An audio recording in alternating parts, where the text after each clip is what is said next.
Now, I had made a few notes on Switzerland, the constitution, and what the direct system does, but Arthur has mentioned quite a few of those things. So I'm just going to run through a few things that maybe he forgot, or maybe that I'd like to highlight, because I'm an economist. And by the way, if anybody wants to know the definition of an economist, it's an accountant that has had a personality bypass. But I will try not to bore you people to tears. I will keep it short, but I do believe that money matters. All right. Now, if we look at Switzerland, it's a very small country. It has 8 million people. And I just want to go a little bit back in history. It started 150 years ago when they had Switzerland as a confederation has been going for a lot longer. But 150 years ago, they had a new constitution, 1848.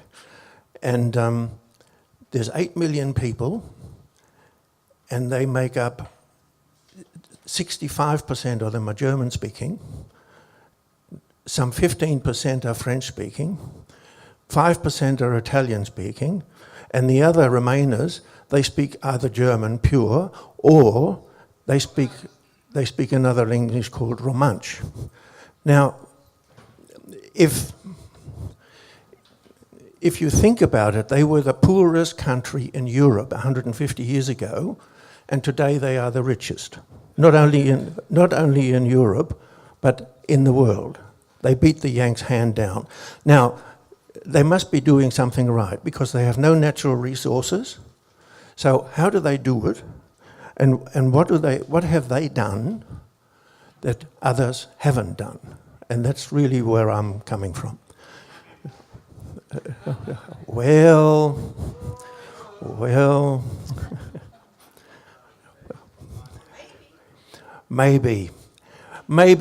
maybe chocolates and money in Switzerland are a little bit overrated, and they are commonly thought of as being the main industries, but I can assure you they are not. 40-odd% is chemicals from the chemical companies exported. So, they do a lot of other things, and they have a very thriving industry sector. But anyway, let's just go back. I've got on there that no other country has a higher per capita income. Now that is an OECD fact. That's not something that I've made up. They are also the lowest taxing country in the OECD. They have lower taxes than does the US, which also considers itself to be low tax, and we do as well. And the other thing that they have a fairly good record, although nowhere near as good as one would like it to be. They have a fairly good record on inequality. They are at about mid-range, but I hate to say it, but the US, the UK, and we tend towards to the right. Now, the inequality in the US is so bad. There are only 2 countries out of the 36 countries in the OECD who are worse than the US, and that's Mexico and Chile. Now that says a lot. The Swiss are also very, very debt averse. They don't like debt. So they also have lower unemployment, and they have probably the smallest government sector. It's half the size per capita of what it is in the US.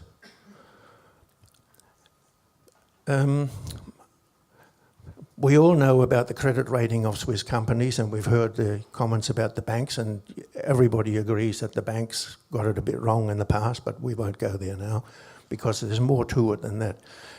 Next slide, please, Doug. Now, we have 3 pillars of the democracy in Switzerland. It's federalism, it's consensus democracy. In other words, there is no debate in Parliament. Parliament sits in camera, the whole 7 of them. There's 7 ministers. And they make a decision, and then they announce that decision, and they speak with one voice. which is totally different to where we are, of course. But what I really wanted to talk about a little bit is about the democracy, the direct democracy, where they have, in fact, 2,600, if you will, council areas, municipalities, and 82% of these are all the German-speaking ones, do not have a council building. They don't even have a council. They have open-air assemblies twice a year. And they go along and they vote for the mayor and they vote for the executive. And then the executive goes away and it decides what it wants to do based on consultations with the people.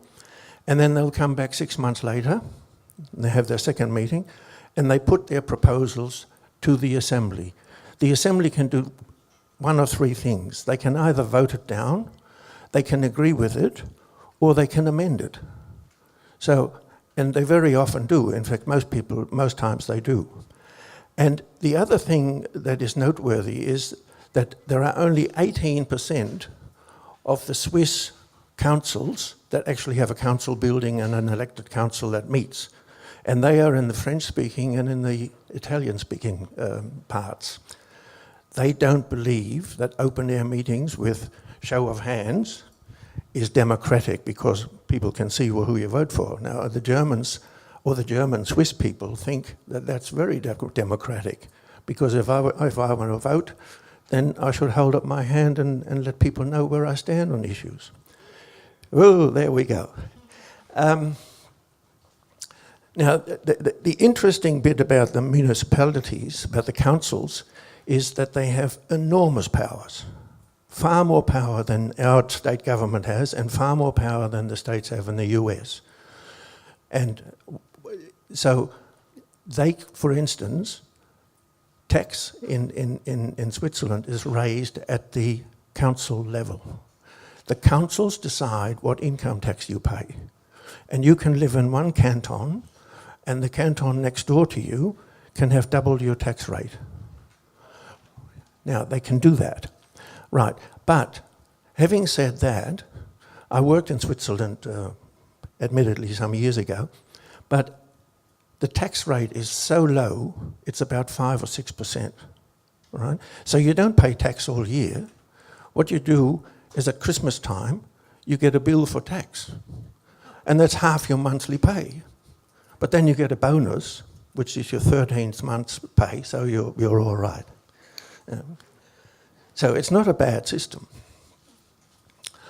Now, besides the tax, of course, if they raise the money, they also decide where to spend it. So they will have, at this communal meeting at the assembly, they will have a show of hands. Do we want a new school first, or do we want to, for instance, put lighting in or do some other project? You know, so, but all of this is done at council level. And then, as Arthur mentioned, we have the cantons. There's 26 of those, I think, and they have 2 members go to the upper house, so that's how you get to the 46. But the thing is that the cantons are also very, very powerful. They look after things like, where do we have that? Yeah, healthcare, education, cultural and societal issues. And the interesting thing is, they also look after the law. They have their own jurisdictions. They have their own courts, they have their own judges, and they have their own constitutions. And all of them are different. Not 2 of them are alike. So there's so much variability in the Swiss system, which is probably, it's mind-boggling, but it's probably not something that we can copy anywhere else in the world. When we get to the federal part of the government, it is made up, and this is the only undemocratic bit in their constitution. The 7-member cabinet or the government is not elected by the people, it's elected by the parliamentarians.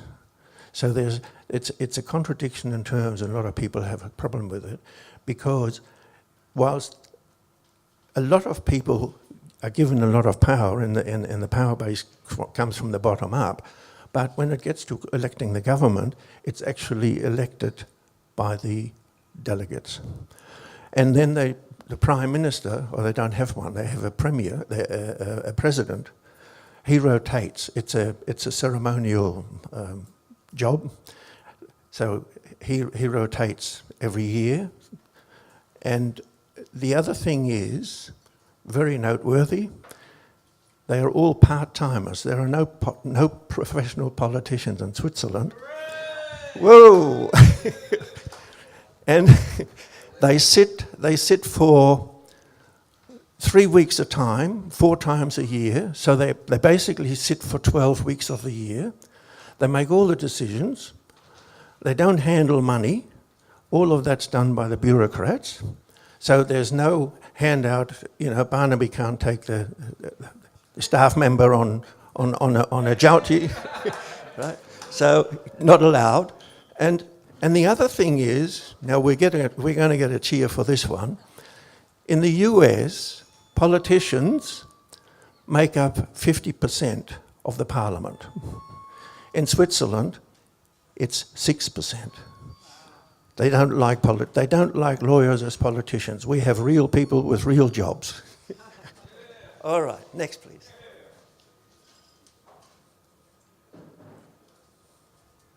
No, that was one too far. One back, please. Yeah. Now, of course, we're going to leave Switzerland there, and we're going to compare it to a few other countries. And what I've done is I'm writing a book, and I've taken 10 countries, and they are the most competitive, best managed economies according to the World Economic Forum. And the idea is, if we compare the best 10 countries, and we see what they do right and what they do wrong, and if there's even differences between them, then we can maybe form some sort of view. It'd be no good comparing Switzerland with Italy, for instance, because they've got corruptions. They've had 60 governments since the Second World War. You don't want to do that. So here are some of the countries that I've got on the list, and I just want to spend a couple of minutes on the political system that they have. It is not direct democracy, but it is nevertheless, I would argue, a lot more democratic than what we have, because the governments are made up of 4, 5, sometimes 6 different parties, which means they have to negotiate, which means they have to sign an agreement, which means they have to talk to one another. More importantly, they also have to listen to the other side, which is sometimes not done, in our sort of system. Now the Dutch, they go back 300-400 years, and of course they had a lot of problems with the Spanish. And the Dutch, they have their different provinces, and they joined together for 400 years ago, whatever, and they wrote a constitution which goes back quite a long way, and it is very, very democratic. And it's not that they disagree, it's not that they agree, they don't agree, they're all very different in their ambitions and in their political persuasion, but they had to agree to get rid of the Spanish. So it's the outside force that made them get together and reach agreements. Denmark, now it's quite amazing, but they've had 34 governments since the Second World War, and 4 of those, out of the 34, have had a working majority on the floor of the House. In other words, it has to be very democratic. If you want to get anything through a Danish parliament, you better make sure that you've got broad support and that it is a worthwhile proposition you're putting up. The Swedes, again, the Scandinavian countries, by and large, they are more kind, more humane people. They don't like to argue too much, and they're not on the what I will call the ideology train, So now there's one more lot that I need to talk about because I'm born German, and I need to just talk about this a little bit. The Germans had to have a bit of help getting their democracy sorted, right? They didn't have a democracy, right? So their first democracy, true democracy, was in 1949. And the way they got about it, or the way they got it, there were two people who were far more influential on German politics than any German politician, and the first was Churchill. Without him getting rid of totalitarianism in Germany, nothing would have happened, and it wouldn't have been on the map today, right? So that's the first thing. The second thing is that in 1949, when there was the Cold War going on, and Molotov, who was the foreign minister for the Russians in those days, he said, whoever controls Berlin controls Europe. And they made their best effort to try and control Berlin with the blockade, and we know all about. But the Germans were then put in a very fortunate position by the Allies. The Allies decided, for this place to survive and for Europe to survive, we need an independent, democratic West Germany. And they drew the Constitution, and the Constitution that they gave to the Germans in 1949 works a lot better than the US one, or the UK one for that matter. So they were lucky. It probably wasn't all that well intended, but they had to do it. So to sum up, all of these countries, the benefits for them is there's less polarization, there's a higher preparedness for a consensus. That leads to more inclusive decision-making structures and a greater acceptance by the people because they feel they've actually had their voices heard. Now, if you go and look at what Americans think about their government, surveys, recent surveys, and this is why Trump is there, have shown that 60% of the American people are dissatisfied with the economic policies of their government. And that includes Obama, it includes all of them. They just feel it didn't work. I would suggest that pretty much the same is true for England, and Brexit is a result of that, because they feel that they are no better off under being in the European Union than they were before that. But it's actually not quite as simple as that, because they could have joined anyone else. Their problem is not at Brussels, their problem is homegrown. Okay. Now, I want to talk a little bit about economics. How much time have I got left? 5 minutes? 5 to 10. Okay, well, I'll have to hurry through. Okay, so I'll put up a few pictures. This one here, it looks a bit busy, but it's got colours to help us separate it. And it talks about the level of debt as a percentage of GDP or of output that each of these countries have. And these are the countries in my list. And the dark ones on the top, they're green, and they are the high tax countries. The ones with the reddish shades are the ones that have low tax. And we can see that Switzerland, Denmark, Sweden, and the Germans are heading that way too. They absolutely loathe tax. They are tax averse. Right? We don't like debt. So, debt is a millstone around your neck, and you try and avoid it. All right, now can I have the next one, thanks?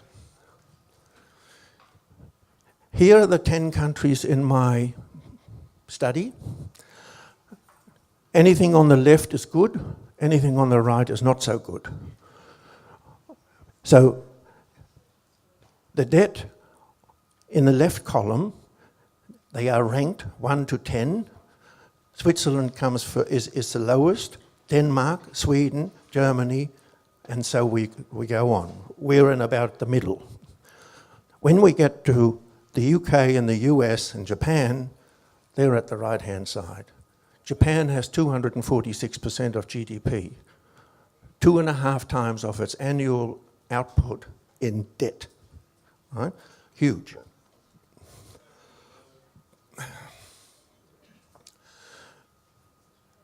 debt is important in a number of ways, but there isn't one economy in the world that is doing well that has more than 80% or so of debt. It's just not possible. You can't do it. The other thing that is terribly, terribly important, and that would probably be more of interest to you guys here, and that is to do with jobs. The only way that you're going to get rid of inequality and the only way that you're going to get prosperity is if you give people good jobs. And I don't mean driving Uber cars, or I don't mean working for McDonald's flipping burgers. I mean real jobs. You know? Yeah? So, again, we do the ranking and we see that the same countries on the left and we see the same countries on the right. Right? So we have Switzerland. By the way, one statistic, Switzerland has half the unemployment rate over the last 70 years compared to the US, half. If you look at a place like Germany, it's in the middle, or it's in number 4. The Germans have had 2% lower unemployment from 1948 until 1991. That's a fairly long stretch. And that's not an accident. And the reason they have that is because employment is not an outcome of GDP, as the US will do it. Employment is actually something which is an input. They work on it. They have very, very good education system, like the Swiss do. And they have a very good vocational training system, and they take a lot of care to make sure that when the kids are 15, 16, 17, 18, whatever, that they are getting made ready for a job and that they become productive, because if you become unproductive before you're 25, it's going to stay with you. And that's what they do very well. Now, the other thing is that while we're on employment, the US and the UK and even in Australia, we will talk about unemployment as being the all and be all. It isn't. Today, that used to be the case last century. Today, it's not unemployment, it is underemployment. That's the problem, right? If you haven't got a job that gives you enough money, you need another job. And in the US, they have a lot of people, they work 3 jobs, and they hardly make a living out of it. So, you know, it doesn't work. So underemployment is the more important issue, and the US is the worst in that area as well. The third one is, there is, you might have heard about worker participation. People talk about how many people are in the workforce. The US, worker participation has dropped from 78% to 72% over the last 10 years, which means there are about 4 or 5% of the workforce they've given up. They're not even looking for a job because it's not worth it, you know? So when we talk about low unemployment rates in the US, don't believe it. It's a load of bullshit, yeah?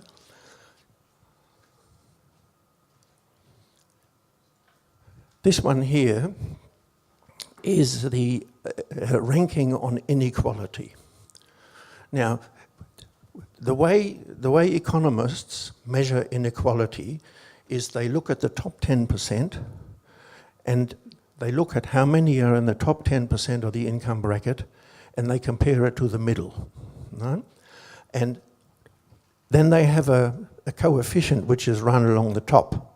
And I've put a line down the middle, and the line is at, if the coefficient, the Gini coefficient is less than 0.3, then it is not bad. If it's over 0.3, then it becomes a real problem. And this is going by people who make it their life to study inequality and the impact thereof. And this is what they've come up with.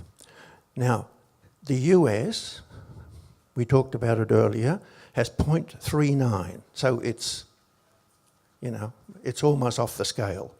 The only two places that are worse than the US is Mexico, it has 0.46, and Chile, 0.465. But the US is working towards it. And I think that is why Donald Trump is in the White House.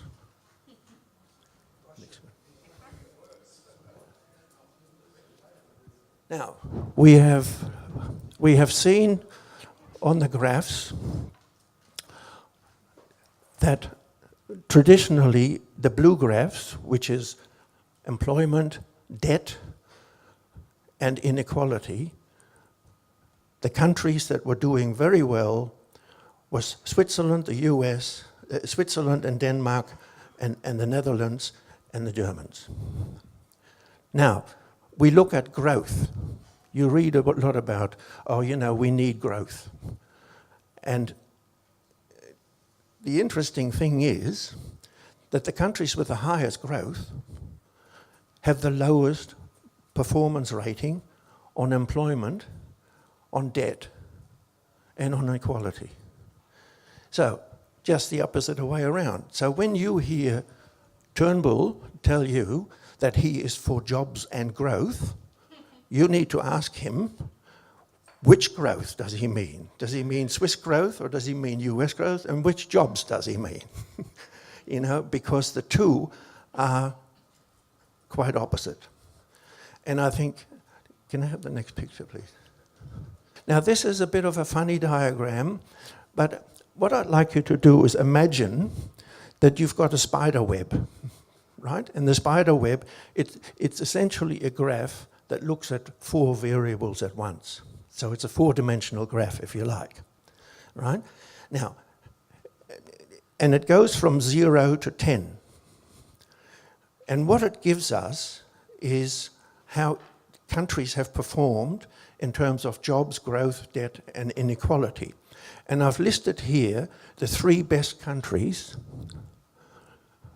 with the lowest growth, right? So growth is bad. If the ideal optimal position would be between, if you had a circle around the center of the spider web and it didn't get out at all. That would be the ideal. No country is there, but if you look at where the low growth countries are, Switzerland, Netherlands and Denmark, they have performed very well in terms of debt. They have also performed very well in terms of jobs because they don't have a high number. The higher you go, the worse it is, right? So the closer you stay to the center, the better it is. So if you have very bad growth or low growth, you're normally good on jobs and you're good on inequality. I don't know if that makes sense to you guys. Yeah? All right. Can we have the next one, please? Now we look at the other end of the spectrum. We look at Japan, the UK, US and Australia. And we have a look at the growth. And you can see that there is a strong correlation between the inequality, which we can't quite read, and the jobs and the debt. So these countries, they all have performed very well on growth. They have high growth rates, but the problem is they create no jobs, or they create lousy jobs. And for that reason, I would argue, they also high inequality. And they also have high debt. So they have all the bad things that the people want, namely a job, and they want social security being paid. But if you've got high debt, you can't, because you've got to service the debt. And consequently, they're very unhappy. That pretty well explains it. Do we have another one, or is that it? I think maybe. Yeah, that was it. Yeah. Now, I don't know if all of this made sense, but I guess the takeaway message that I would have is there are two aspects to economics. One is we want to grow the pie as much as we can, and the other one is we want to divide the pie. Now, I would argue that unless you grow the pie and you have jobs, you are not going to get anywhere. Doesn't matter what Jeremy Corbyn in the UK does. He can talk as much as he likes about ideology unless he has the formula to wind up to make the British government, the British industry grow again, and unless he creates jobs with good wages, it ain't going to work. It's a prerequisite. So, and that's why I think it's so important that we concentrate and we get it into our head that for a country to be doing well economically, it needs to have sound industries that can create jobs. And the only way you can do that is you export. Now, we're very good at exporting, except we export minerals. And the minerals employ very few people. So we're in the unlucky position because we're a derivative of the US and the UK psychology. We are in the unlucky position that we now have a lot of people who are looking for jobs, and all they can become is make coffee, become a barista or flip burgers, and I think that's a problem. Thank you.